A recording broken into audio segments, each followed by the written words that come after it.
Welcome back to the KO Convo, and this is a first, I'll tell you that much, because we have not one, but two guests on at the same time. Joe Ingles and Aleksei Pavloff, know them both from Ohio Wesleyan. Aleksei majored with myself in journalism and was also part of the transcript, and Joe was the head honcho, if you will. I don't know how to do that. None of us are there any longer, but Joe is currently a news reporter and producer of the Ohio Public Radio and Television, and Aleksei is a news reporter down in Hocking County for the Logan Daily News. So, Joe, I'll just start with you. How are you? How have things been? Wow. Wow. Where do you start? We're all trying to do this in a pandemic, and it is a different experience. I'm doing well, and I'm glad to see that you guys are doing well, and hopefully everyone's staying healthy. That's the number one thing. But well, boy, we've really had to be creative. I know you guys have had to be creative too during the past few months, right? Absolutely, yeah. Aleksei? Oh yeah. For a while when the pandemic first hit, there was a policy among the staff and my editor at the time that we weren't going to interact with people in the community. So for like 2 months, I was wearing nothing but sweatpants and a sweatshirt to the office. And it was definitely a different feeling. I was more comfortable, but at the same time, I kind of got too comfortable. You know, the press is definitely an essential service. So I understand why we had to stay open. I do feel like I could have done my job at home, but I need to be in the community a lot more, and that's what you need to have. And that was a problem that we ran into, was that people were missing us, both like physically and just like by our voice. So it was difficult, but we made it through, and we're still going through it. So. Yeah, it's certainly trying times for sure, and a lot of it, you guys had to do a lot of adapting. Like Joe, I know you had to attach things to your microphone just so it reached out the 6 feet. Oh yeah, yeah, You went through the whole deal, didn't you? yeah. I took you know how you have one of those selfie sticks, I guess they're called, that you put your phone on and you can take selfie pictures. Well, I took a selfie stick and some duct tape and my phone, my microphone, and I took the microphone, duct taped it to that, and then I had to hold it out, at a long distance to do interviews. And we almost were in hazmat suits, the way you dress. You have to have everything covered, and make sure you're masked, and using gloves. And now we're not using the gloves so much, but we're still masked all the time when we go out. And more, Aleksei, I don't know, it sounds like you're out more than I am. I really don't go out of my home too much. My home has become my office, and my walk-in closet has become a recording studio. And most of the things that I'm doing, most of the things I'm covering are on a Zoom call or on some sort of tech like that, a GoToMeeting or something like that. And so I'm still doing the same job. It's just I'm not really getting out in the community like I was. I'm interacting, via computer, I guess. Yeah, with me, it's been a little bit of both. So I covered, county commissioner meetings, city council meetings, and public meetings that generally, and Southeast Ohio is very known for this. It's not very tech savvy. There's not a lot of resources in terms of broadband connectivity, and the resources down there are already being pushed towards drug addiction and other kinds of like social services that have been prevailing ever long since the pandemic was even thought of. So I still attend county commissioner meetings, and the commissioners really do appreciate that a lot more, even though that they have a way of live streaming their meetings. Sometimes the IT person behind the recording doesn't leave the recording on, or at least the audio part of it. So I actually have to be there sometimes and really try to make sure that, they're not being, conspiratory or anything. But anyway, they're all three of them are really good people, and they do their jobs really well. But yeah, that's the thing with Southeast Ohio is with the lack of resources, people are generally more old school, and respect, professionalism, and presence goes a long way. And when you're talking about Hocking County specifically, I mean, it's a big tourism hub, so outsiders are generally always welcome. But if you're not from the area, they're not going to trust you. And so, especially with myself, I have to really go out there. And I tell people all the time, because the mainstream media kind of gives local reporting a bad rep, because we're assumed to just be the media in general. So like I tell people all the time, my opinion doesn't matter in anything that I report or anything that I write, because I don't have any baggage in this area. I don't have any preconceived notions. I'm learning just as much as you are. So I ask really dumb questions most of the time, but that's just because I really want it to be told to me like I'm 5 years old. So that way, at least I'm able to regurgitate that and give it to the public in a more digestible form. So Mhm. yeah, that's a long, that's a long explanation. It's funny you said that, because I'm from Washington Courthouse, which isn't exactly Southeast Ohio, but it's Southwest Ohio and it's rural. And they have the same problem. They have no, the internet down there is very spotty and that sort of thing. And my mother, at the onset of the pandemic, got on a step stool. She's 95.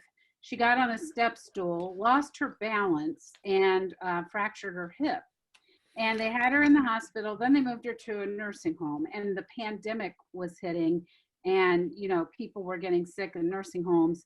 So we immediately went to task. We busted out. We got Spectrum to put in some fiber optics, so we had some ability to get on the internet down there.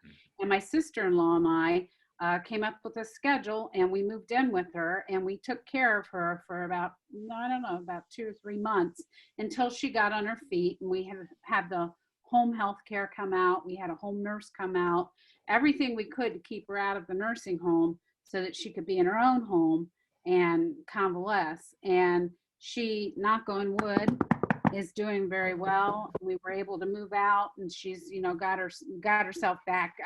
The step stool is no longer there. It's gone. But I get what you're saying, because we had the internet installed at her house, but even when I would do interviews, the signals are so weak down there, Yeah.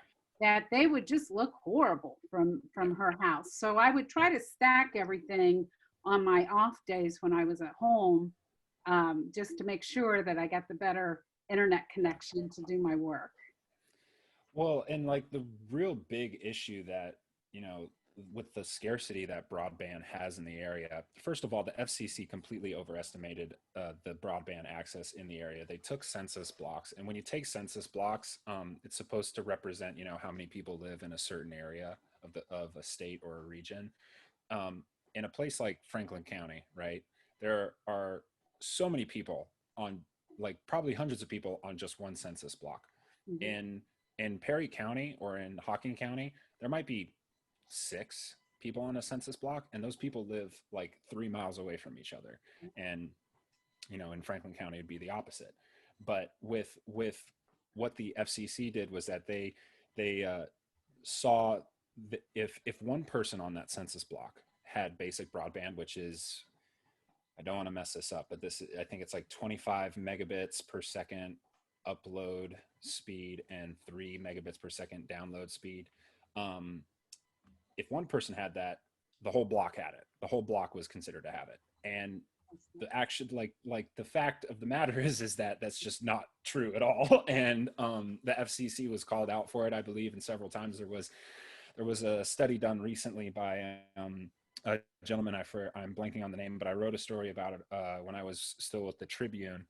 And he did like a whole study, and it involved Athens County, like pretty much 5 counties in the Southeast Ohio region. And a thing that the lack of broadband, the main I guess industry, or I guess the main entity that it hurts the most is the schools. And the schools have the obligation, or I guess the public wants them to stay open, and they want to stay open, and that's perfectly fine and dandy. I understand that face-to-face interaction, person-to-person interaction when it comes to teaching, it's needed. And when you're doing it through online means, I've never had to do it through online means, so I don't know, but my sister's going through it right now, and it's definitely not as hands-on as it would be in a classroom. And these kids definitely need their teacher's support. So and we can go into this later, but the worry is that once, you know, the government comes down and says we need to shut everything down, we have to worry about whether or not students can actually connect to their schools, or we're going to have to end school, and at least in some districts, because literally the New Lexington City School District, when the pandemic first hit and everyone had to go back home for school, they had to hand deliver assignments. Yes. They had to go from house to house, hand delivering assignments in envelopes. And that's not, the governor praised the Hilliard-Davidson School District. I believe that's what it's called. But he praised that school district because they adapted to the pandemic in such a way that they moved everything online. They were still hitting their goals, yada, yada, yada. And the superintendent for New Lex was really offended by that, because it's not equal in Ohio when it comes to connectivity. And I know that there's been talk. I've talked with Steve Stivers about this. I've talked with other public officials about this. The lack of broadband I don't think it's an option anymore. No, it is not an option. I mean, this has proven it is not an option.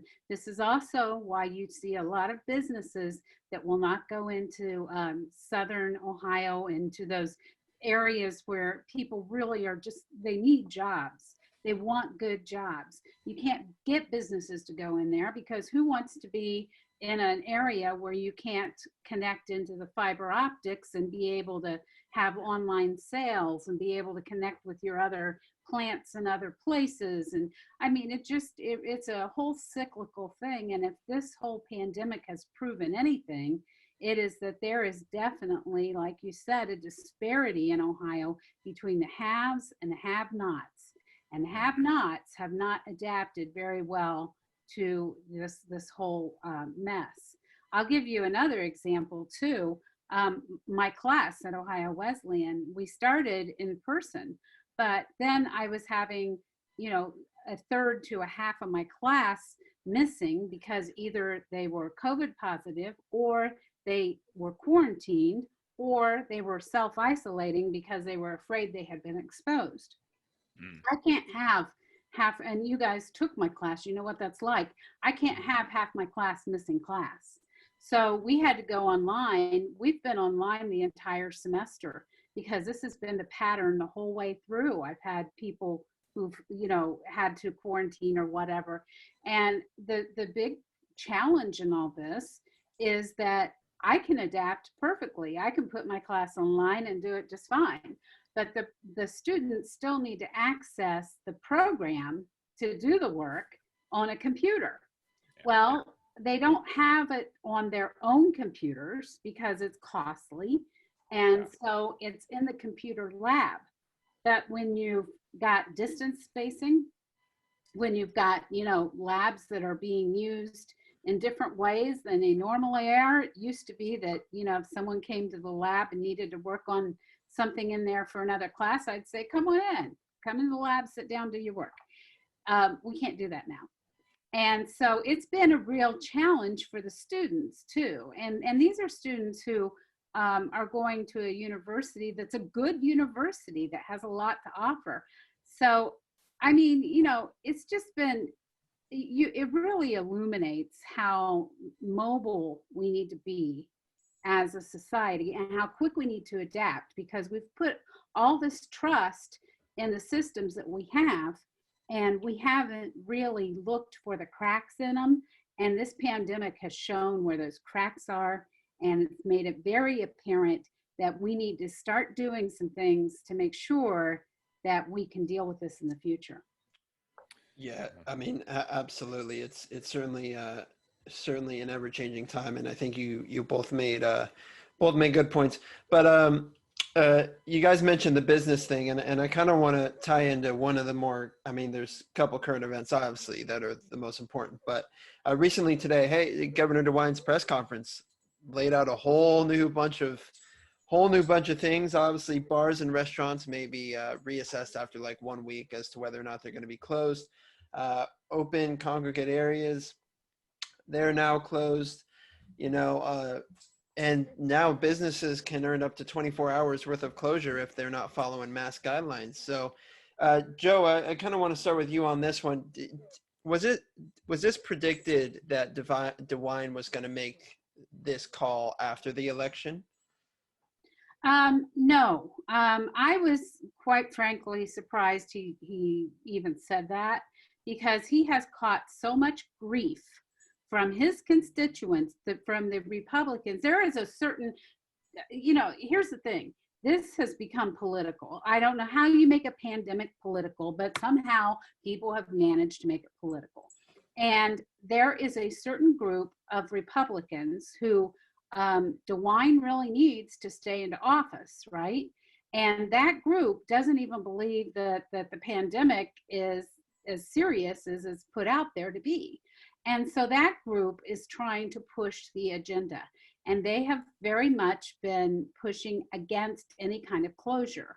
Governor DeWine has said in the past he doesn't want to close, and I don't think he really does. I think what he's trying to do is get everyone's attention, because, if you monitor his coronavirus briefings in the last 2 months, it's been, you could count like a dozen times in each one that he'd say, wear a mask, social distance, don't congregate. It almost just was sing-songy because he did it so much. And I think he got tired of hearing everyone say, just keep going out and congregating. And this number is just skyrocketing. It's huge. And he's seeing other governors and other states do things to try to get theirs under control. And he feels like he needs to do something.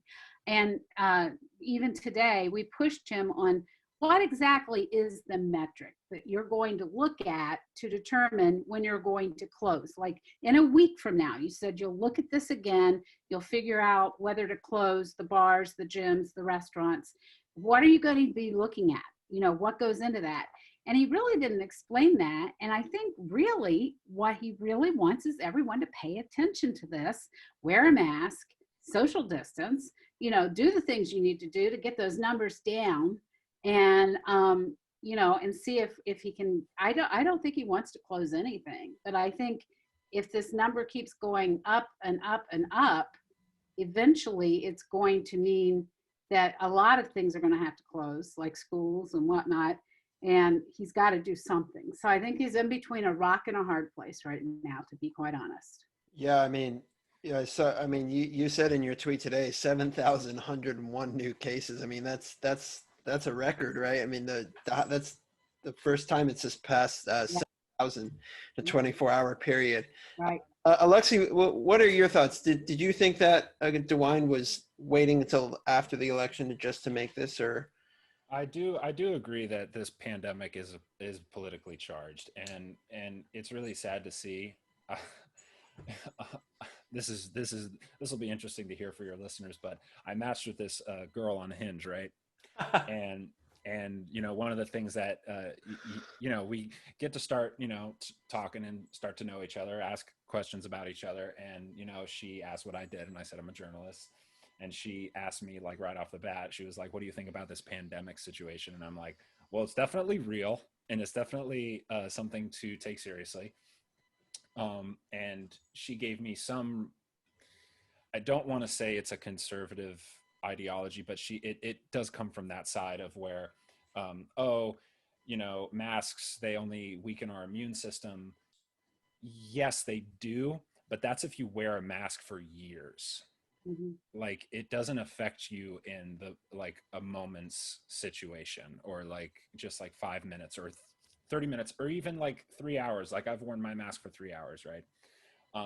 And so with that being said, I did think DeWine was going to come down hard. I'm not surprised it came after the election. I'll tell you that much.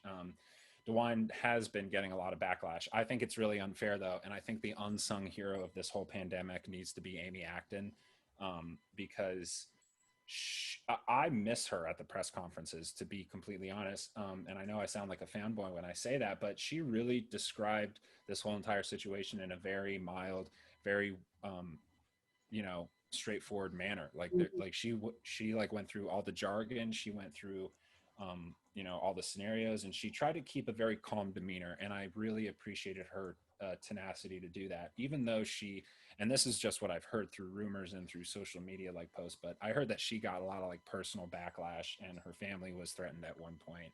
Oh, yeah, that was huge. She actually had protesters, armed protesters with big scary guns, that would come to her house and stand outside the house and threaten her. They would have, it got so bad, there'd be so many of them that they actually had counter protests. They'd have people come out and kumbaya and hold hands and protest, and her neighbors defended her. She would have that going on. There were a lot of things that were going on. She was routinely getting hate mail and threats. And this is the whole problem, though. She's a doctor. She was looking at everything from the science point of view, and she's not looking at it from all these political standpoints, because she's not a political person. No. And now, why would she be? Why would right, she be? right. Yeah. And so now we have a new director, and the director is not a medical person. It's a former BWC administrator. And while she's really good at organizational skills and that sort of thing, that's why she got tapped for this, she's not a medical person. And it's very hard right now for any state to keep a medical person on staff. Yeah, and like the thing that really makes me sad about the whole thing is that she really was she really made DeWine look good. Nationwide. I mean, I had my mom, call me up one day and was like, "Oh, DeWine seems like he's getting his stuff together." And I'm like, "Yeah, but Dr. Acton, she has the brains behind this whole operation." It was really funny because I got a press release. I get press releases all the time from the State House, which, Joe, I think you live at the State House, so I think that they come from you, really. But they said that they announced a new director, right? And that same day, that director rescinded her acceptance. And that was the first one they announced. Yeah, right. And it was like, it was so, you couldn't have written a better sketch comedy better than that. It's like, that job comes with so much baggage with the public's interest. But at the same time, like, I mean, like, just for example, there was this thing that happened in Logan recently.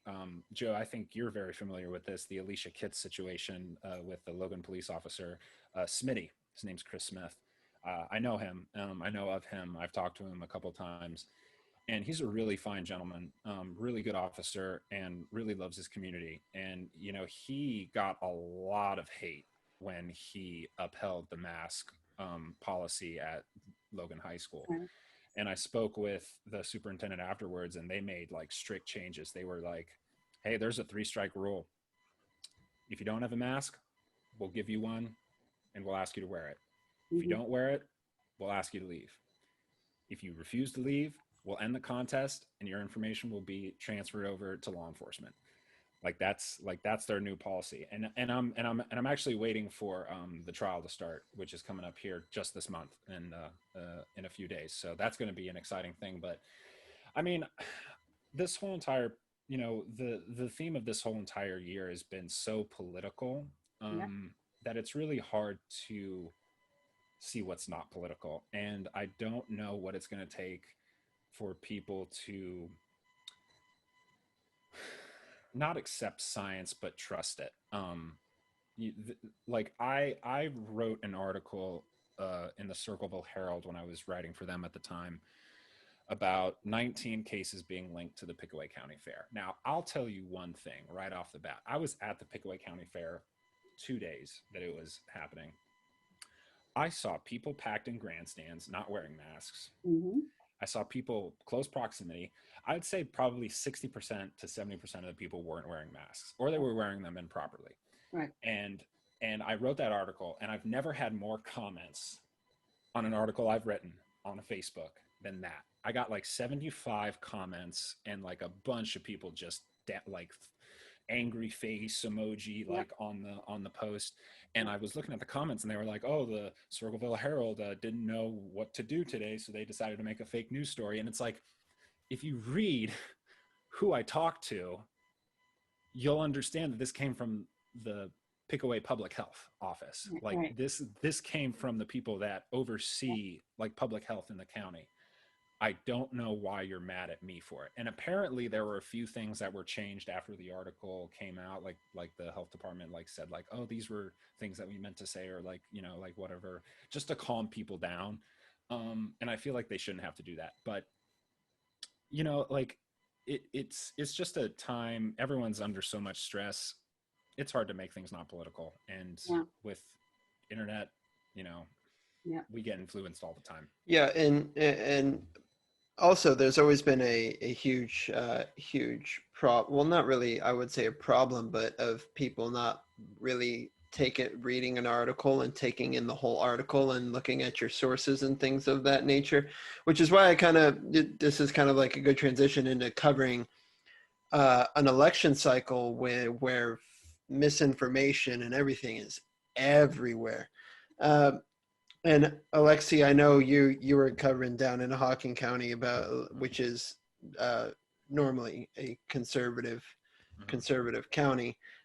Joe was obviously up here in Columbus, but just real quick, I mean, both of you, if you could just go into what it was like covering this kind of election cycle, especially versus the last election cycle, you know, when you have a president who has has for 4 years obviously been doing his thing, where in 2016 it wasn't as apparent and people were like, oh, this guy's actually like saying this stuff, but anything. So I mean, Aleksei, I'll just start with you on that. What was it like covering an election of this magnitude? Well, I'll tell you what. First and foremost, Trump definitely had a presence way before, you know, the full presidential election really kicked off. Right when we finally got to see like everyone that was going to be involved in who we were going to pick on at least on the Democratic side. But the first, I'll take you back to one of the first big stories that I covered, and it was in Lancaster. I covered Vice President Mike Pence coming to a Magna groundbreaking event. Magna Corporation is this company that makes interior parts for cars, and they are based in Ontario, Canada. They are at the time, I don't know if this is happening. At the time also, I was working for the Perry County Tribune, so I never followed this story up. But because of the Mexico-Canada agreement, this company was able to properly finance and distribute resources to come to Ohio and to build a new facility, which was going to bring somewhere between like 300, 400 jobs. I covered that event. I got to be like, 5 feet away from, this was before COVID, so I was able to be 5 feet away from the vice president at the time. And there's just this overwhelming sense of pride for Republicans, I guess, that, and I'll tell you what, there were a few Republicans that I talked to, a few of them, that I've worked with, and a few out in the community that said that they weren't going to vote for Trump. And there's definitely a presence of Democratic pride as well.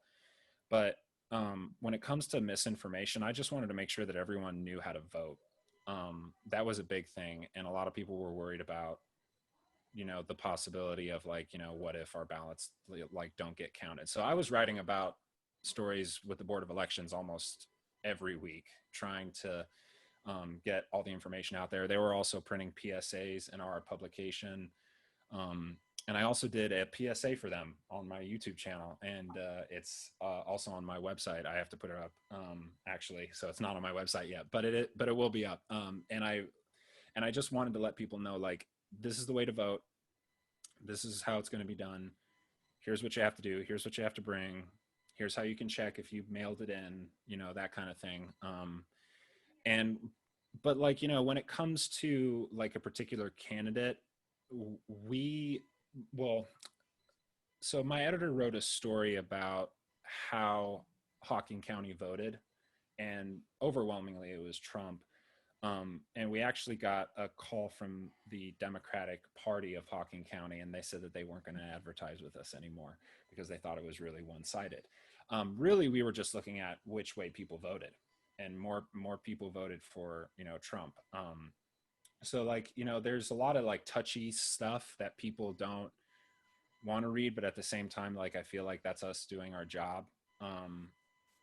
But like when it comes to like particular candidates on the local level, before I moved from the Tribune to the Daily, I covered the arresting of Larry Householder. We actually got a call from the FBI that day that he was being arrested, and I'm going to incriminate myself right now. I broke so many like traffic laws going up there, because it, like, we literally got the call at like 11, and his house in Glenford was like 30 minutes away from the office that I was staying at. But like his son, and the reason why I brought up Larry Householder, his son was running for county commissioner in this election, and I covered the candidate that was running against him, which was Frank Fondale. He's a Democrat. I believe Derek Householder won the election for the county commissioner seat. It was Jim O'Brien's position. And I like that. I consider that election coverage, even though the election was like 8 months out. And you kind of sort of have to do that. You have to let people know who the candidates are, what their goals are, what their aspirations are, and whether they've been members of the community for a while or if they're someone new. You have to let people know who they are. And the trouble that I ran into, especially when it came to covering the particular candidates with Householder, since I've been covering Larry's, call it what you want, demise, situation, whichever way, I had to cover his son, who was running for county commissioner. And when you look at his records, if you pull them from the Perry County Board of Elections, you'll see that he got $42,000 from interest groups. These are some have alleged that these come from dark money. So yeah, like you just kind of, from a local level, from a local newspaper level, you have to let people know basically where these people are coming from, who they are, but what kinds of stuff they're also involved in. And I never had a chance to interview Derek Householder because he never responded to me. He didn't trust me. And he actually talked to another reporter, Doug Clifford, who actually got an interview with him and wrote a really good story for the Tribune. But, that's just how it is at a local level.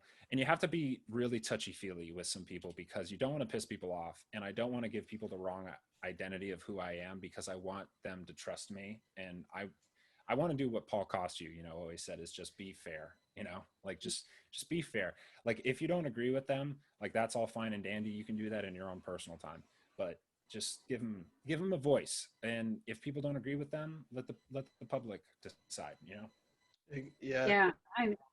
Yeah. This election has just been off the charts weird in so many ways, and I can't go into all of them. But Aleksei was actually with me in 2016 when I went over to I was at the Democrats. I usually cover the Democrats on election night. It's just been that way for like 20 years. So I just, continue to do that. Mm-hmm. And so in 2016, we're in this big ballroom and people come in their fancy clothes and they're all celebratory, and they thought Hillary Clinton was going to win. I think that was the general consensus. And 2 hours later, you could just feel the life sucked out of that room. People were crying. Everyone went over to the Republican headquarters when they found out Trump had won. And, they were having a big party over there. Fast forward to this election. I'm still covering Democrats, but covering them differently because they're doing far more things from a COVID safe environment. They're doing a lot of things online, Zoom calls, that sort of thing. And when they did have in-person events, they were spaced, they were distance spaced, you were wearing masks, it was the whole 9 yards. On election night, there wasn't a big party, no big parties, nothing like that. They did have one little conference call, and I got in on that. But that was all I had. And it was very difficult the next day to have enough tape to work with because I had to take what I got from the conference call, and it was before we actually knew what was going on with Ohio's vote. Yeah. So, I mean, it was just a very strange situation because normally, if I would have been at one of their parties and I wasn't getting what I needed, I would have found someone. There would have been someone there, another person in the party, attendees. I would have found color. I would have found all kinds of things to put in there. And when you're doing it this way, in a COVID safe way, you're kind of at the mercy of what you can come up with. And 11 o'clock, 11:30 at night, people don't want to be called. So by the time we knew what the vote, total was coming into it, it was too late to really line up anyone as a backup. So it was difficult. Made it work because I just wrote around what I had. But it's much easier to cover an election on election night when you're with the people who are involved in that election versus being in front of your computer, some at home or wherever. But that being said, I was very grateful, extremely grateful that I didn't have to go out and be in an unsafe environment to cover. And I know a lot of my colleagues who are in the press, they would go to events where people wouldn't be wearing masks, where they would be in close corners, where people would be, doing things that were very COVID unsafe. And they had to deal with that in the name of this job. And I never had to deal with that. So I feel very lucky in that way. But it has been so different. Yeah, for sure. And Joe, I mean, you were on the front lines there. You were where all the action was on election day, early in the morning at the polling sites. Yeah. What was the atmosphere like over there? I know you were outside completely because the lines were going, they were going back and forth. But well, overall, as a consensus, what was the atmosphere like at the polling sites you went to? Well, I covered the early voting where people voted in person at their board of elections. And it was really strange because I would go down to Franklin County in Columbus and there would be these huge long lines and they'd actually snake in a big loop, because you couldn't even line people up in a straight line or they'd be off the property. And so, I mean, people were waiting 3-4 hours to vote down in Franklin County at their early vote center. And I wanted to compare that with Delaware County, where I live, to get a feel for how there's a debate in Ohio about how to conduct elections. And one of the things that they've been looking at is trying to make things equal. So we have like one drop box per county. We have one early voting site per county, okay? In Franklin County, that's a 3 to 4 hour wait. In Delaware County, I never had to wait. I would go in there and you could walk right in. I mean, there was no line, and it was very easy. It's just so different, when you've got a county that's got more than 1 million people in it, and then you've got another county over here that has maybe 150,000 in it, and you have the same resources. It's not equal. But on paper, everyone has their own Board of Elections early vote site, and they have their one drop box. There was a big argument about that, legal battles, 2 court suits over that, and ended up still with one drop box on election day. So anyway, the early vote, that's what the early vote looked like. You could see this difference. Then on the day of the election, again, we were going out, and I didn't go to the Franklin County sites. I had one of my colleagues went to the Franklin County sites, and again, they were busy. They had people lined up, that sort of thing. And they also had all kinds of computer problems in Franklin County.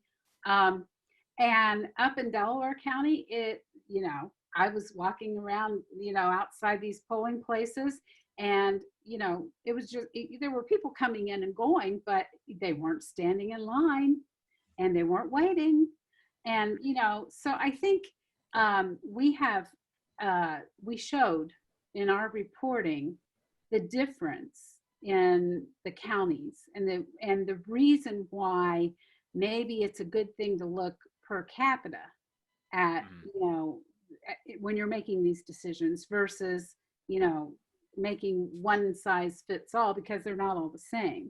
That being said, the Republican legislature has, and we've had a Republican legislature for a long, long time. It's been 10 years, but they have had the chance to make these, to add drop boxes. They've had the chance to allow multiple voting sites per county, and they have decided not to. So this is a conscious decision not to allow that. And I think going forward, now that we've seen the outcome of the election, the Republicans were overwhelmingly reelected in Ohio. And I don't know that they really have any impetus to change things, even though we've seen the difference in this. So it might end up being that we see court cases, because a lot of times when you can't get the legislature to do something, lawmakers will go around the legislature and go to court. And I think that it's very possible that at some point in the future, we're going to see more court cases involving this whole issue of what is really equal in terms of voting. Yeah, I mean, I do agree that, like, I think it's also really good to know there's like a lot of great things that you said. And one thing that I wanted to add is that in this, presidential election, Ohio, for the first time in a while, I don't know how many years, didn't decide who the president was going to be. Yeah. And I think that also, shows some myths that maybe we already thought were going to happen, like Ohio was going to pick the president, but that didn't happen. Mm-hmm. And so, yeah, like, I do agree. And one of the things I wanted to say was I voted on election day here in Franklin County, and I voted at this church just 7 minutes down the road from me. I stood in line for like maybe an hour and a half, maybe 2 hours. And that was in the morning, and I had to cover the election at night, which I thought we were going to find out by the end, but I didn't account for all the mail-in ballots that Pennsylvania, for some reason, didn't want to count on the night of election. But they weren't allowed to, actually. Well, they didn't have the workforce. That's what I read. Well, there was also a provision that was brought before the Republican legislature that would have allowed them to go ahead and process the ballots during the day.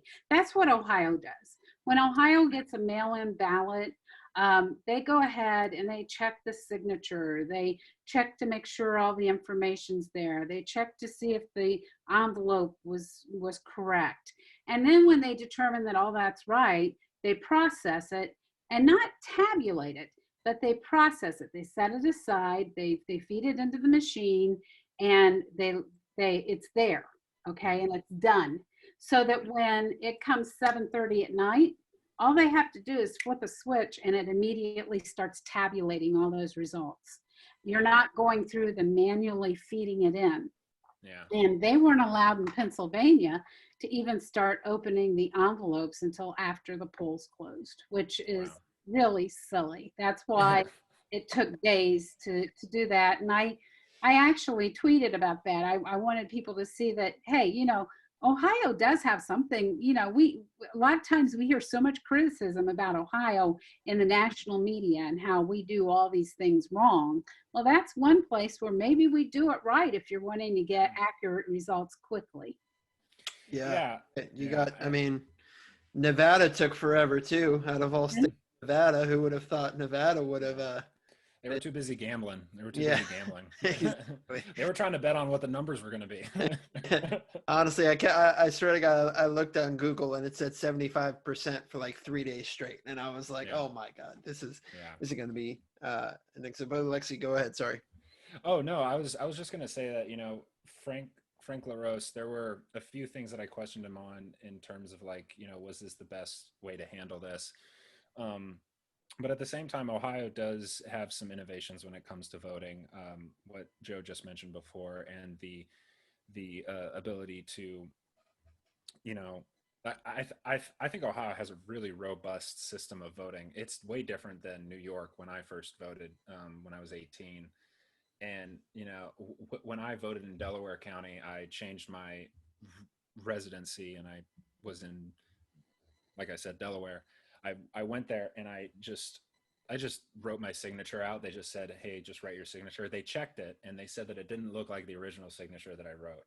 And like they like tried to like say like, "Oh, do you have two pieces of mail with you?" So I had to go back to my apartment, come back, and so there's like a robust like system, and like people do take their jobs really seriously. Republicans and Democrats, like they both take that job for the BOEs really seriously.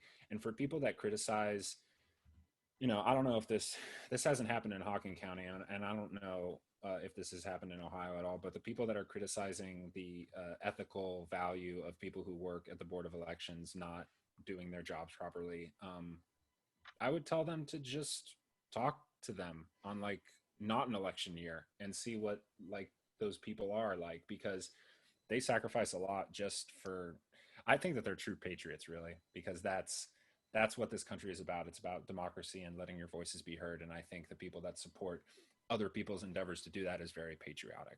So Yeah, I do too. I agree with that. Yeah. yeah. So going completely off topic, kind of ending on a sad note here, because Aleksei did bring it up because I forgot it. But someone who's all about the facts, Alex Trebek did pass away recently, and saw his executive producer post a video on how somber he was and things of that nature. I mean, just rest in peace. I mean, he was an all-time great host without a shadow of a doubt. Mm-hmm. Well, I think that this year has just been really crappy to our idols, really. Bilbo Baggins, the original Bilbo Baggins, he passed away. Kobe obviously passed away. There was just so much in this year. We've lost so many great minds and so many great people, and that adds to the feeling that we're all experiencing. And I think if you can comfortably say that you have lived your best life in 2020, I want to see what the rest of your years look like, because There's this book year's just there. been, yeah, like it's just bad news, right? Like one right after the other. We had killer bees coming at one point. Whatever happened to those? And I think that also happened in like the early 2000s. People were worried about Africanized bees. It always comes up. People are worried about insects invading the United States. They're already here. But anyway, yeah, like this entire year, and one of the things that I wanted to bring up, adding on to how troubling it is for me to cover stuff at a local level, I don't write about the planes that land. That's a thing that TC always said in, Journalism 110. And so a lot of the stories that I write about, I mean, I've written 2 to 3 stories in one day, and they've not been good. All of them have involved someone dying. And sometimes it's drug overdoses. Sometimes it's, they're dealing in front of a kid. Sometimes it's like a bad car accident. And, like I'm trying to write more about good stuff nowadays, but with Alex Trebek, it's just another tally in the L column. And it really doesn't, I don't think this year, I think historians are going to look at this year and just talk about all of the terrible things that have happened and the people that we lost along the way. Cause there was a huge Broadway actor who passed away from COVID-19. He was not elderly. He was like in his 40s. Mm-hmm. And people were just distraught. My mom was distraught. She works on Broadway and off Broadway, but she knew him personally. And like there's just so much that adds to this overwhelming despair that we're all experiencing, and drug overdoses and suicides have gone up. So I hope that people find a way to take care of themselves. I think this is a year of taking care of yourself and taking care of those around you as well. Tell people that you love them. Yeah, and I think when you mentioned actors, and immediately thought of Chadwick Boseman too, the Oh yeah. Oh, Why did yeah. I forget Black that? Panther. Yeah, I remember him posting a video, and his face was super skinny, and everyone was like, "Oh my God, he looks terrible. What's going on with him?" All this stuff, and deep down, So back to your point, yeah, definitely check in on your friends, check in on your family. The people that look the strongest on the outside could also be the most vulnerable on the inside. So, and it's never too late to ask for help. I mean, with today's day and age and technology, there's plenty of ways that you don't even have to leave your home. And I know that with depression, a lot of people feel like that they can't leave their home because it's so comfortable, and going outside just creates a lot of anxiety. But BetterHelp.com, I've used it. I'm still using it. I think that's a great tool for people. I hope that they'll give me a sponsorship one day because I use their service. But I think that you do need to take care of yourself. And with Chadwick Boseman, what was really interesting about that was that his PR team really hid the fact that he was sick. They played it off as him getting ready for another role.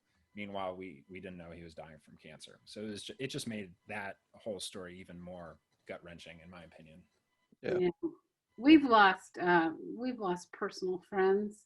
Roger's brother was sick with COVID. We've lost friends with cancer and COVID this year, and it's been difficult, and even the people who've recovered from COVID, it's not the same. It's not the flu. Anyone who tells you it's the flu, they're full of crap. Yeah. It's really this has been a tough year for everyone. I think you're hard pressed to find anyone that doesn't have something they can point to that really bummed them out. It really has them down. So I'm hoping that as we go into next year, hopefully things will get better. We're seeing signs already that there might be a vaccine. Maybe in 2 or 3 months, we can go get a couple of shots and we'll be ready to go out and do what we used to do and hang out and, whatever. I'm so hopeful for that because I really would love to see us get back to normal. But at the same time, I'm kind of grateful because I think that we have learned a lot and we've come a long way. And I don't think we're ever going to look at some things the same again. And sometimes you just need that, Yeah, exactly. Well, Joe, Ingles, and Aleksei, gosh, it's so great seeing your faces again. And great to talk to you. And great to be here, and great to have a platform, another platform to speak on. Follow my podcast. Don't worry, Aleksei. I'll put it in the outro for you. I gotcha. But yeah, thank you both for coming on the Chaotic Convo today. I really appreciate it. Thank you for having me.